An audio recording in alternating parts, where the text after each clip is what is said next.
महाराज जी, आपने मतलब पहले भी मेरे को कहा था नाम जप करने को, तो मैं कर रहा था। लेकिन महाराज जी, जब भी मतलब कर रहा था, मैं नहीं आना, कर रहा हूं। अभी भी कर रहा हूँ, लेकिन मतलब महाराज लेकिन नहीं लगना, जैसे प्राणपण से लगा जाता है। ऐसे थोड़ी मन को परास्त करना कोई खेल है। जब तक वो, जी तो टेंशन होता रहता है जो। कौन सा टेंशन? खाली जगह टेंशन, भरी जगह तो टेंशन कहाँ। जैसे महाराज जी, जैसे मैं मतलब 2 साल से कोटा में तैयारी कर रहा हूँ। अभी मतलब 2 साल से नहीं हुआ, अभी ये तीसरा साल है, इस बार भी नहीं होगा तो क्या होगा? कुछ नहीं, वही एक क्षेत्र है। इसका मतलब इसके बाद शरीर छोड़ दे? या ऐसे मूर्खतावत बच्चे तो अपने शरीर का आघात कर लेते हैं। हर एक जगह हम परास्त हो गए तो क्या हमारा जीवन ही नहीं रहा? हम पढ़ाई नहीं पढ़ पाए, हम ग्रेजुएट नहीं हुए तो हमारा जीवन नहीं हुआ। क्या नहीं महाराज जी, मेरा मतलब है कि नाम तक छूट जाता है। जैसे टेंशन होता है, कल एग्जाम है, क्या होगा, ये होगा। टेंशन क्यों लेते हैं यार? समय से पढ़ो और भगवान का स्मरण करो, और आएगा तो पढ़ाई के अंदर ही। बच्चा अगर ब्रह्मचर्य ठीक है और आप नाम जप कर रहे हो, तो एक बार सुना दिया जाए हमको तो हमारे दिमाग में टेप हो जाएगा स्मृति। ब्रह्मचर्य में वो पवित्र स्थिति है। तभी तो हम कह रहे हैं आज के जो बच्चे हैं ना, ब्रह्मचर्य का नाश करते हैं, स्मृतिहीन हो रहे हैं। अब डर लगता है परीक्षा से, ऐसे फेल हम कैसे हो जाएंगे? अगर हमसे चूक हुई है और हम फेल हो जाते हैं तो बर्दाश्त है, अगली बार हम फिर और पढ़ाई पढ़ेंगे, अगली बार हम और हिम्मत करेंगे। हम भगवान के अंश से हारने वाले नहीं हैं। ये बिल्कुल किसी भी बच्चा के मन में नहीं रहना चाहिए फेल हो गए तो क्या होगा, क्या हो गया, यही जिंदगी है, इतनी जिंदगी है। आप विचार करो, भगवान ज्ञान समुद्र, जब उनसे हम जुड़े हैं तो हर ज्ञान, हर व्यवस्था, कि अगर विद्यार्थी परास्त हो जाता है पढ़ने में तो जीवन नष्ट करने की नहीं सोचना। एक जीवन ऐसा जो जगत में प्रकाशित हो जाएगा। भगवान के आश्रित हो, कोई व्यापार कर लो, हम एक नौकरी कर लेंगे, अपने जीवन को थोड़ी नष्ट करेंगे। हम छोटे से छोटा कार्य कर सकते हैं, और भगवान हमारे साथ है तो बड़ाई उनके हाथ में, वो बड़ा करा दे। जिसको बड़ा बना देते ना, भगवान है। मच्छर को ब्रह्मा बना दे, ब्रह्मा को मच्छर बना दे, मूर्ख को विद्वान कर दे, विद्वान को मूर्ख कर दे, एक क्षण की बात है। तो ये भरोसा तो बना रहना चाहिए ना। हर जगह फेल है लेकिन एक जगह पास है। हे भगवान, मैं आपका हूं। वो उठाएंगे, वो आपको प्रकाशित करेंगे। बिल्कुल परास्त होने की बात नहीं है। दिमाग में प्रसन्नता रखो, जो होगा मंगलमय होगा। भगवान मंगल भवन है, मैं उनकी शरण में हूं। अब हमारा अमंगल नहीं हो सकता, समझ रहे ना? टेंशन किस बात की? टेंशन के टेंशन बन जाओ तो भगवान के दास हो यार। जैसे श्री जी को भी रोज बोलता रहता हूँ, मतलब इस बार हो, क्या? मतलब इस बार मतलब पास हो जाओ 2 साल से। नहीं, ये भी हम नहीं कहते, ये भी हम नहीं कहते। फिर टेंशन की टेंशन नहीं बनोगे, फिर टेंशन बन जाएगी तुम्हें। है ना? नहीं, पढ़ाई पढ़ रहा हूं, नाम जप कर रहा हूं, तुम्हारी गरज हो तो पास कर देना, तुम्हारी गरज हो तो पास कर देना। नहीं, जहां रखोगे जैसे रहोगे वैसे रहूंगा, और आपको पुकारता रहूंगा, आपका स्मरण करता रहूंगा, माया पर विजय प्राप्त हो जाएगी। अपने करने से कितना मुड़ पाएंगे, और वो जब गोद में लेके उड़ेंगे तो बहुत ऊंचाई पे चढ़ जाएंगे। इस पर ध्यान रखना। अपने भगवान के भरोसे उन्नति ही उन्नति। बड़ा प्रसंग, बड़ा उदाहरण युक्त है। एक राजा केरल के थे, उनका नाम धर्मात्मा था, धर्म के पूर्ण रक्षक। अन्य 4-5 राजाओं ने मिलकर चढ़ाई कर दी और उनको पता नहीं था। धार्मिक राजा थे, उनको पता नहीं था। और उनके संतान हुई थी, उस संतान का नाम रखा गया था चंद्रहास। पूरे राज्य में आनंद छाया हुआ था, आक्रमण चारों तरफ से हो गया, और भगवान का भजन करने वाले थे। अब पराजित तो होना ही पड़ेगा, क्योंकि चारों तरफ से बैरी राजा हैं, और पहले से सूचना होती तो तैयारी होती। अचानक आक्रमण, मारे गए, वो राजा मारे गए। अब रानी ने देखा कि पूरे महल पर आक्रमणकारी आ गए, तो दासी से पैर पकड़ा और कहा, तू ही बचा सकती मेरे बेटे को, भगवान तुझे सामर्थ्य दे। और महल में काट मार मचाए हुए थे, कोई भी वंश का नहीं बचना चाहिए। दासी ने बहुत प्रवीणता की, और टोकरी में जिसमें दोना पत्तल डाले जाते हैं, ऐसे डालकर नीचे बालक चंद्रहास, और निकली। सैनिकों का क्या है, तो ऊपर से ऐसे दिखाया कि दोना पत्तल है। उनका निकलने दो, ये तो दासी है, राज परिवार का कोई नहीं बचना चाहिए। सब रानी, सब पूरा परिवार मार डाला। वो भाग करके दूसरे राज्य में पहुंची। बहुत प्रवीण थी, दासियां बहुत प्रवीण होती हैं। तो धृष्ट बुद्धि नाम के जो उस राज्य के मंत्री थे, उनकी शरण में गई, उसको राजकुमार बचाना था। तो उसने स्पष्ट कहा, मैं केरल के राजा की दासी हूं और ये मेरा पुत्र है, मैं हर कार्य में प्रवीण हूं, आप चाहे जिस दास्ता में रख लें, उस मेरे राज्य में सब विध्वंस हो गया। ये नहीं बताया कि राजकुमार है, मेरा पुत्र है और मैं इसकी रक्षा करना चाहती हूं आपकी शरण में रहकर। उन्होंने कुछ परीक्षाएं ली तो दासी कला में तो प्रवीण थी, उसे दासी बना के रख लिया और वो बालक राजमंत्री के घर में। भगवान जिसकी रक्षा करते हैं, ध्यान से सुनते रहो, भगवान किस हालत में पहुंचा दिया कि बिल्कुल मिटिया मिट। अब देखो उनकी उन्नति। अब एक दिन दृष्ट बुद्धि की पुत्री थी, उसका नाम था विषया। वो उसका जन्मदिन उत्सव मना रहे थे, तो बड़े बड़े विद्वान सब आए हुए थे। तो पुत्री का हाथ दिखाया तो विद्वानों ने ऐसे रेखा देखी और लड़के को देखा खेलते हुए, चंद्रास जी को। तो उनका इसका पति तो ये होगा। तो एकदम अपमान लगा ना, राज्य मंत्री और उस दासी पुत्र। तो उस समय तो कुछ नहीं बोला, जो सब सभा गई सो जल्लाद बुलाए और कहा इसको काट के फेंक दो जंगल में जाके। अब दासी की क्या चाल, अब वहां दासी को पता भी नहीं चल पाया, चंद्रास जी को गायब कर दिया। अब चंद्रास जी को जंगल में ले गए और उनको देवर्षि नारद जी ने जब यहां दासी पुत्र बन करके रह रहे थे तो एक छोटा सा शालिग्राम दिया था। कहा था मुख में रखे रहना, चरणामृत पान करते रहना और कृष्ण कृष्ण कृष्ण ऐसा बोलते रहना।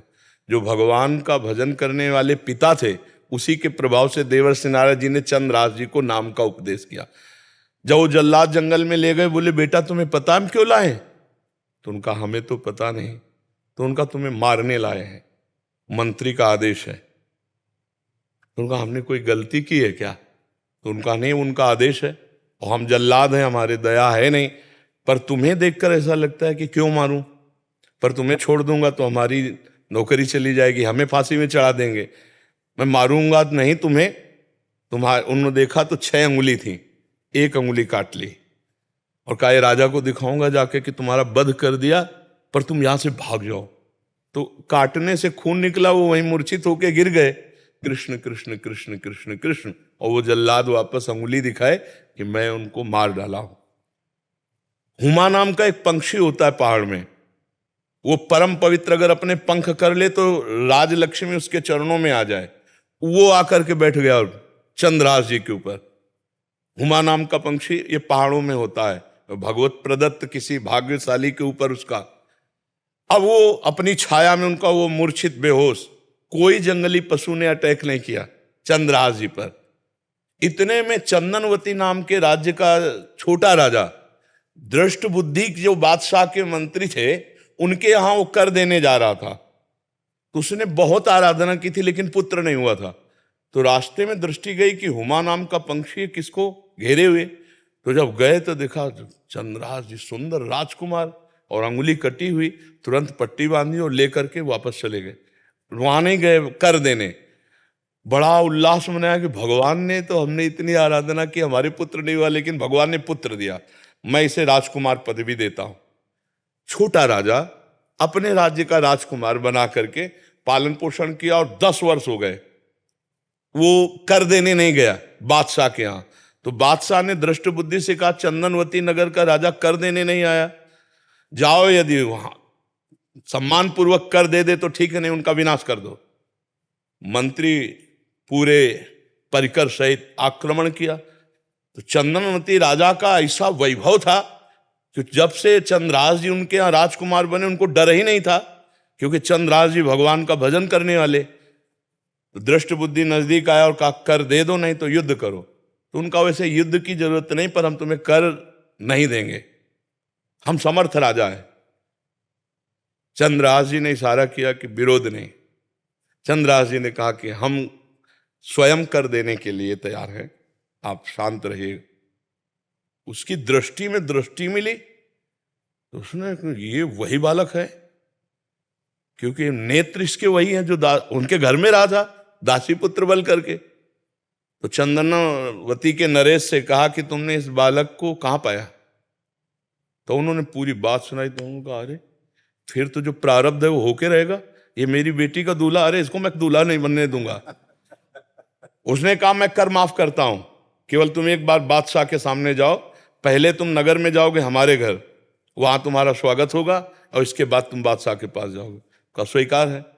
राजा को मना लिया चंदनवती नरेश को कि महाराज आप चिंता मत कीजिए।